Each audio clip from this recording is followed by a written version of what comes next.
ಅದಕ್ಕೆ ತಕ್ಕಂಗೆ ನಮ್ಮ ಲೀಲಾ ಮೋಹನ್ ಸರ್ ಆಗಿರ್ಬೋದು ಎಲ್ಲರೂ ತುಂಬ ಚೆನ್ನಾಗಿ ಸಪೋರ್ಟ್ಫುಲ್ಲಾಗಿ ತುಂಬ ಚೆನ್ನಾಗಿದೆ. 100% ಈ ಸಿನಿಮಾನ ಆಡಿಯನ್ಸು ಚೆನ್ನಾಗಿ ತೊಗೋಬೇಕು ಅನ್ನೋದು ನಾನು ಕೇಳ್ಕೊತೀನಿ. ಪ್ಲಸ್ ಏನಪ್ಪ ಅಂತಂದರೆ ಎಲ್ಲ ಮೀಡಿಯಾ ವರ್ಗದವ್ರಿಗೂ ನಾನು ಕೇಳ್ಕೊಳ್ಳೋದು ಏನಂತಂದರೆ, ಹೊಸ್ದಾಗಿ ಒಂದು ಸಿನಿಮಾ ಮಾಡಬೇಕು ಅನ್ನೋ ಒಂದು ಕನಸಿಟ್ಕೊಂಡು ಮಾಡಿರೋವಂಥದ್ದು.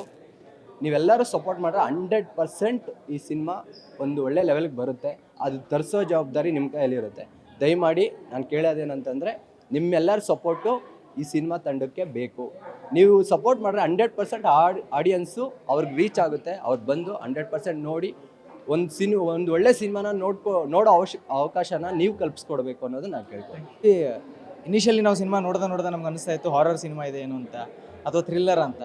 ಬಟ್ ಎಷ್ಟು ಚೆನ್ನಾಗಿ ಪ್ರತಿಯೊಂದನ್ನು ಮೆಂಡ್ ಮಾಡಿ ಸೋಷಿಯಲಿ ಒಂದು ಮೆಸೇಜ್ ಕೊಟ್ಟಿದ್ದಾರೆ ಅನ್ನೋದು ತುಂಬ ಅದ್ಭುತವಾಗಿ ಮೂಡ್ ಬಂದಿದೆ. Very happy to see the film. And ನನ್ನ ಸ್ನೇಹಿತರು ಯುವ ಅಂತ ಉತ್ತರ ಕರ್ನಾಟಕದವರು, ಉತ್ತರ ಕರ್ನಾಟಕದ ನೆಕ್ಸ್ಟ್ ಬಿಗ್ ಸ್ಟಾರ್ ಅಂತ ನನಗೆ ತುಂಬ ನಂಬಿಕೆ ಇದೆ. ಅವರ ಮೊದಲನೇ ಸಿನಿಮಾ ಸ್ಕ್ರೀನ್ ಮೇಲೆ ನೋಡೋಕೆ ತುಂಬ ಖುಷಿಯಾಯಿತು. Lot of things to come forward. ಒಳ್ಳೆಯದಾಗಲಿ. ಸಿನಿಮಾ ತುಂಬ ಚೆನ್ನಾಗಿದೆ. ನಾನು ಇನ್ನೊಂದು ಹೇಳೋಕ್ಕೆ ಇಷ್ಟಪಡ್ತೀನಿ, ಸಾಕಷ್ಟು ಸಿನಿಮಾಗಳನ್ನ ರೀಸೆಂಟಾಗಿ ನೋಡ್ತಾ ಇರ್ತೀವಿ. ಸುಮಾರು ಒಳ್ಳೆ ಸಿನಿಮಾಗಳು ತಲುಪ್ತಾ ಇರಲ್ಲ ಜನರಿಗೆ. ಸುಮಾರು ಸಿನಿಮಾಗಳು OTTಗೆ ಬಂದ ಮೇಲೆ ನೋಡ್ತಾರೆ. ಈ ಸಿನಿಮಾವನ್ನು ಥಿಯೇಟ್ರಲ್ಲಿ ನೋಡೋ ಅಂಥದ್ದೇ ಇದೆ. ಪ್ರತಿಯೊಂದು ಡಿಪಾರ್ಟ್ಮೆಂಟ್ ಆಗಲಿ, ಅಂದರೆ with respect to sound, mixing, music ಎಲ್ಲವೂ ಸಖತ್ತಾಗಿ ಮಾಡಿದ್ದಾರೆ. ತುಂಬ ಚೆನ್ನಾಗಿದೆ, entertaining. Thank you so much. Climax ತುಂಬ ಇಷ್ಟ ಆಯಿತು. ಕ್ಲೈಮ್ಯಾಕ್ಸ್ ಸಾಕಾಗಿದೆ. ಸ್ಟೋರಿ ಚೆನ್ನಾಗಿದೆ. ಒಂದು ನಾಯಿ ಬಗ್ಗೆ ಯಾವ ರೀತಿ ಮಾಡ್ಬೇಕು ಆ ರೀತಿ ಕರೆಕ್ಟಾಗಿ ಮಾಡಿದ್ದಾರೆ.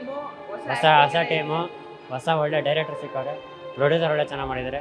ಇನ್ನೂ ಆಲ್ಮೋಸ್ಟ್ ಒಳ್ಳೊಳ್ಳೆ ಸಿನಿಮಾಗಳು ಅವ್ರು ಮಾಡಲಿ. ನಾನಂತೂ ಇನ್ನೂ ತುಂಬ ಕಾಯ್ತಾ ಇರ್ತೀನಿ ನೆಕ್ಸ್ಟ್ ಸಿನಿಮಾಗಳು ಯಾವ ರಿಲೀಸ್ ಆಗ್ತವೆ ಅವ್ರದ್ದು ಅಂತ. ತುಂಬ ಇಷ್ಟಪಟ್ಟು ತುಂಬ ಚೆನ್ನಾಗಿ ಮಾಡಿದ್ದಾರೆ. ಇನ್ನೂ ಬರಲಿ ಅಂತ ಆಸೆ ಪಡ್ತೀನಿ. ಇನ್ನೂ ಆ ಡೈರೆಕ್ಟರ್ ಪ್ರೊಡ್ಯೂಸರ್ ಇನ್ನೂ ಇಂಪ್ರೂವ್ಮೆಂಟ್ ಆಗಲಿ ನಮ್ಮ ಇಂಡಸ್ಟ್ರಿಲಿ ಅಂತ ನಾನು ಆಸೆ.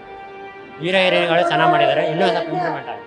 ಹೀರೋಯಿನಿಗಳು ಇನ್ನೂ ಚೆನ್ನಾಗಿ ಮಾಡಿದ್ದಾರೆ, ಇನ್ನೂ ಸ್ವಲ್ಪ ಬೆಳೀಲಿ ಅಂತ ಆಸೆ ಪಡ್ತೀನಿ. ಅದು ಬಂದು ವೀಕ್ಷಿಸಿ ಮೂವಿ, ಆಮೇಲೆ ನಿಮಗೆಲ್ಲ ಅರ್ಥ ಆಗುತ್ತೆ. ಆಮೇಲೆ ಸರಿ, ನಾನು ನಾಯಿ ಫ್ರೈ ಮೇಲೆ ಅರ್ಥ ಆಯ್ತಾ. ನಾನು ನಮ್ಮ ತಂದೂರಿ ಪ್ಯಾಲೇಸಲ್ಲಿ, ನಮ್ಮದು ನಾಗರಬಾವಿ ತಂದೂರಿ ಪ್ಯಾಲೇಸ್ ಇದೆ, ಅಲ್ಲೂ ನಾನು ನಾಯಿ ಸಾಕಿದ್ದೀನಿ. ನಾನು ಊಟ ಹಾಕ್ತಾಯಿದ್ದೀನಿ. ಇವತ್ತು ತಿಳಿದ ಮೇಲೆ ಗೊತ್ತಾಗುತ್ತೆ ಹೆಂಗೆ ಸಾಕಬೇಕು, ಏನು ಮಾಡಬೇಕು ಅನ್ನೋದು ಗೊತ್ತಾಯ್ತು. ಚೆನ್ನಾಗಿದೆ, ಎಲ್ಲರೂ ನೋಡ್ಬೇಕು. ಚಿತ್ರ ಚೆನ್ನಾಗಿ ಮಾಡಿದ್ದಾರೆ. ಸಿನಿಮಾ ಚೆನ್ನಾಗಿದೆ, ಒಂಥರ ಡಿಫ್ರೆಂಟ್ ಹಾರರ್ ಮೂವಿ ಅಂತ ಮಾಡಿದ್ದಾರೆ. ಸೊ ಒಂದು ಮೆಸೇಜ್ ಕೂಡ ಇದೆ, ನಾಯಿ ಯಾವ ರೀತಿ ನಾವು ನೋಡ್ಕೋಬೇಕು ಅಂತ ಒಂದು ಸಂದೇಶ ಕೂಡ ಆಗಿದೆ ಈ ಪಿಕ್ಚರಿಂದ. ಹಾರರ್ ಮತ್ತು ಮೆಸೇಜ್ ಚೆನ್ನಾಗಿದೆ. So thank you. ಪರವಾಗಿಲ್ಲ ಸರ್, ಚೆನ್ನಾಗಿದೆ ಸರ್. ಚೆನ್ನಾಗಿದೆ ಸರ್, ನೋಡ್ಬೇಕು. ಚೆನ್ನಾಗಿದೆ ಫಿಲಮ್ ಚೆನ್ನಾಗಿ ನೋಡ್ಬೇಕು. ಮೆಸೇಜ್ ಇದೆ. ನಾಯಿ ಕಚ್ಚಿದ್ರೆ ಏನಂದ್ರೆ ರೇಬಿಸ್ ಒಳ್ಳೆ ಮೆಸೇಜ್ ಕೊಡ್ತಾರೆ. ರೇಬಿಸ್ ಬಗ್ಗೆ ಒಳ್ಳೆ ಮೆಸೇಜ್ ಕೊಟ್ಟಿದ್ದಾರೆ ನಮ್ಮ ಕಲಿಗೌಡರು. ಕನ್ನಡ ಪಿಕ್ಚರು ಬಂದು ನೋಡಬೇಕು. ಸೂಪರ್ ಮೆಸೇಜ್ ಇದೆ, ಬಂದು ನೋಡಿ ಸರ್. ಒಳ್ಳೆ ಮೆಸೇಜ್ ಸರ್. ನಾಯಿದು ಒಳ್ಳೆ ಮೆಸೇಜ್ ಕೊಟ್ಟಿದ್ದಾರೆ. ನಾಯಿ ಕಚ್ಚಿದ್ರೆ ಏನು, ಅದಕ್ಕೆ ಏನೇನು ಕಾಯಿಲೆ ಬರುತ್ತೆ, ಬಂದು ನೋಡಬೇಕು. ಚೆನ್ನಾಗಿದೆ ಮೂವಿ.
ಮುಂದೆ ಮುಂದೆ ಮುಂದೆ ನೋಡಿ.